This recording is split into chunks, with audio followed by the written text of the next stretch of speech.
Mike, take it away. Hi, thanks, Usha. Good morning, everyone. I just wanted to share, my journey in real estate. I've been with Keller Williams 5 years. I started at a little rinky-dink office for about 3 weeks and realized there was no training. So I researched, you know, who had the best training, and that's really what brought me to Keller Williams. But I've been in business for a little over 5 years now. I routinely sell 15, 20 units a year out of a teeny tiny little database. And when I say tiny, um, I, you know, I started collecting names. I had a database of close to 500 people. I wasn't getting business. I wasn't getting action from it. So I kind of did something a little different that, a lot of people shy away from. I dumped my database down to 87 people, which is kind of scary. But those 87 people, each one of them knew me, they trusted me, they loved me in some way, shape, or form. These weren't people that I met once at an open house and kind of flew away. These were people that I actually knew from my life. So I decided to take care of them and put all my resources into, talking to my database, getting to know my friends, family, past clients better. I made it my goal to have each one of my clients be a friend by the end of the transaction. Somebody that, I'm going to dinner next weekend with clients. I've been to most of their homes for lunch. And the best part about it is most of this, when I say resources, most of this is free. The only resource it takes is time to call people and get to know each other. So one of the big tools that I use, I try to, even though I say I don't use scripts, I'm relatively scripted with my own things, but I use the Ford principles. And if you did Bold Pivot recently, it was reassuring to know that this is kind of where, we're going with this. Just being able to keep track of people, knowing their families, knowing, what they're doing at work, knowing where they're going on vacation, what do they do in their spare time, and really get in touch with what their dreams are. Now, with a small database, you have a luxury, and the luxury is a bit of time.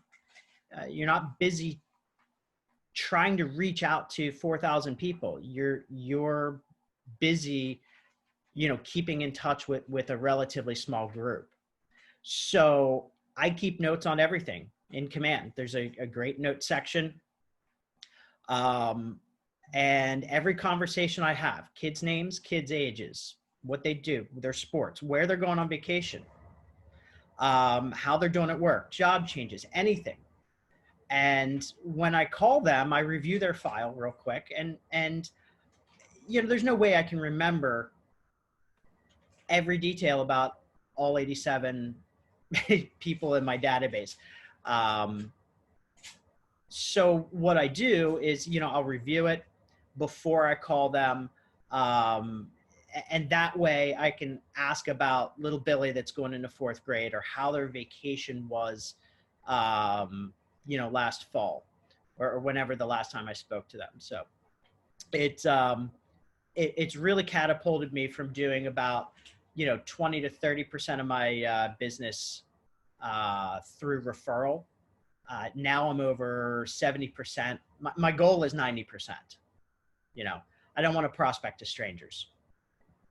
And this is the easy way to do it. And they're easy conversations.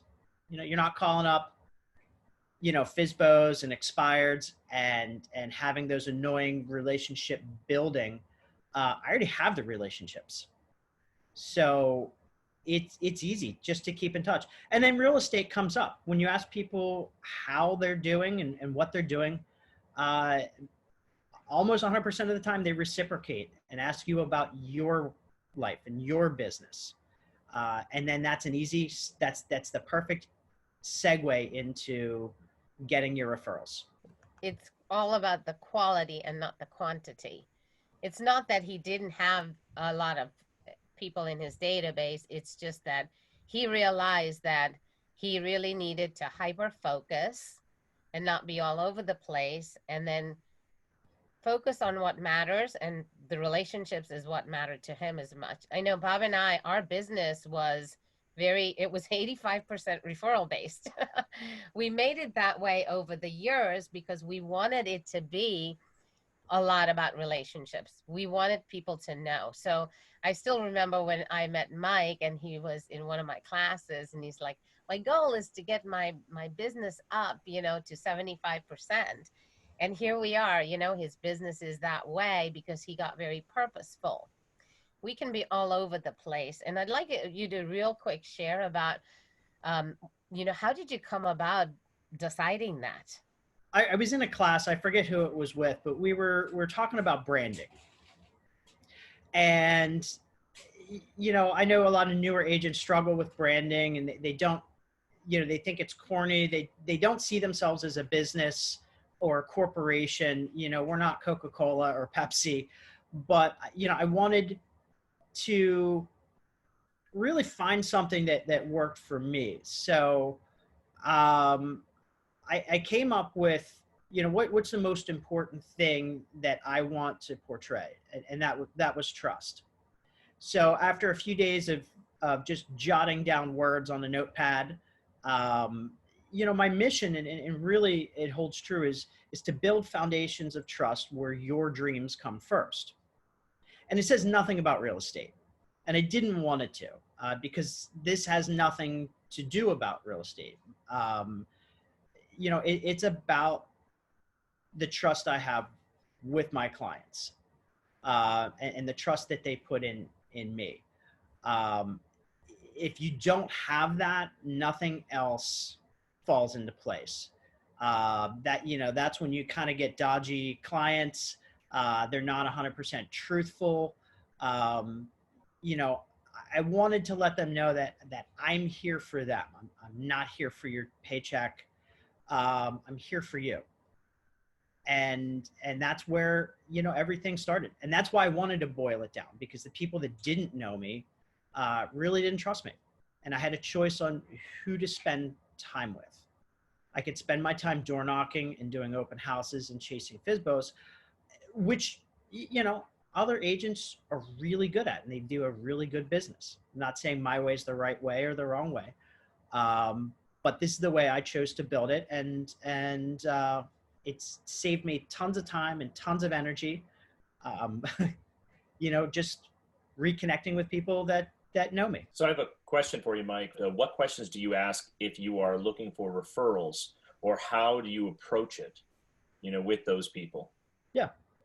Well, and Usha and I are going to role play in a little bit, but, within the Ford conversation, you're talking about family, occupation, recreation and dreams.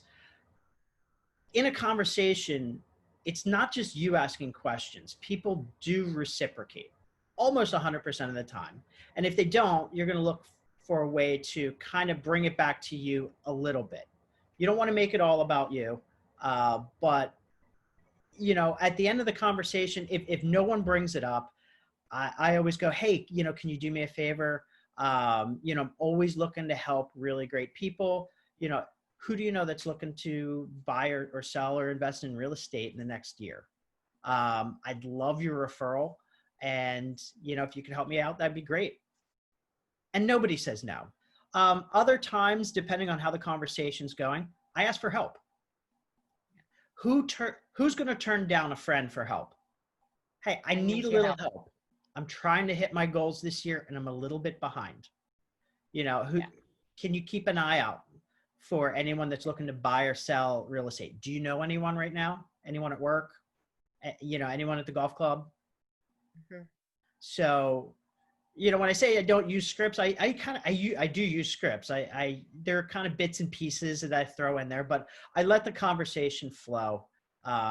just as if, you were calling up your brother or sister and just having a conversation about your weekend. All right, ready to do a role play real quick so that way we can be on time? Yeah. So, ring, ring. Hello, Hi, Usha. It's Mike Zanolli. How are you? Mike. How are you? It's been a while that I heard from you. I know. I'm so sorry. Life happens, and we go so long without talking. But hey, I was just I was driving down the road and I saw a home that with a beautiful patio that was similar to yours. It just made me think of you, and I wanted to give you a call, just say hey. So how are things going? I want to say, we are so really enjoying our patio. I mean, that was the best thing we did, when you helped us with that home, Yeah. uh, especially with this whole quarantine thing. I think that's been our godsend. We've been really enjoying it. Yeah, definitely a little oasis in the shade. Yep, absolutely. So how's Bob? He's doing well. I mean, he's just been working a lot lately because he's teaching all these classes and he's trying to figure this online stuff out. So he's been up long hours trying to, you know, change this thing that he teaches, Yeah. the online thing. My sister-in-law is going crazy doing that too. But he's doing well though. I mean, we're good. Yeah. What's he teaching now? Well, you know how he likes to help people with their financial stuff. So I think he was doing that before, but now he's just really, really into it. And he's excited about that. So, he's just, how he go. He's just always so focused when he's passionate about stuff. Yeah. How's work going though for you? Work's going good. I'm busy. I'm grateful. I can do a lot of things online, and my sister, I got a message from, when we were talking, she got furloughed. I don't know if you remember, she lives in London. Yes. But she's doing good. I think she's got a good mindset around that. Yeah. Yeah. And any plans on getting out of Dodge once the our restrictions are Yeah, lifted? I was just praying even just last night because my dad's starting to not do well. So I'm just hoping we can get to England sometime. So I'm really hoping around October, November, we might have a chance to go. But we'll see. And you know, um, who knows what's going to happen. Yeah. I think you should be okay by then. Well, I'm glad. It's always nice to speak with people who've got such positive things. You always did that. I'm gonna hope for the best and prepare for the worst, like usual. Yeah, yeah, yeah. So cool. Any big goals this year? No, just hoping we can travel. And we are thinking of moving to Florida, so we'll have to see. Yeah, that'll be good. So, hey, I wanted to ask you, I might need a little bit of help. With COVID and everything being a little slow, they just opened up the real estate market. So, we're trying to play catch up here on the team. I was wondering if you'd be able to let me know if you have any friends or family, looking to buy or sell, maybe invest in real estate. You know what? There's some neighbors who had their home on the market, so I'm not sure what's going on with that house. Because I know when this started, that they took the real estate sign down. So I'll have to find out for you. I don't know. If you can give me a call next week, because I have to go right now. Yeah. I really need to get started with the program that I'm doing. Maybe you can give me a call next week. Yeah. How's Tuesday morning for you? Tuesday would be good. That's a pretty good day for me. Okay. I'll put it on the calendar. I'll give you a call Tuesday. Okay. Thanks, Usha. Take care. Thanks, Mike.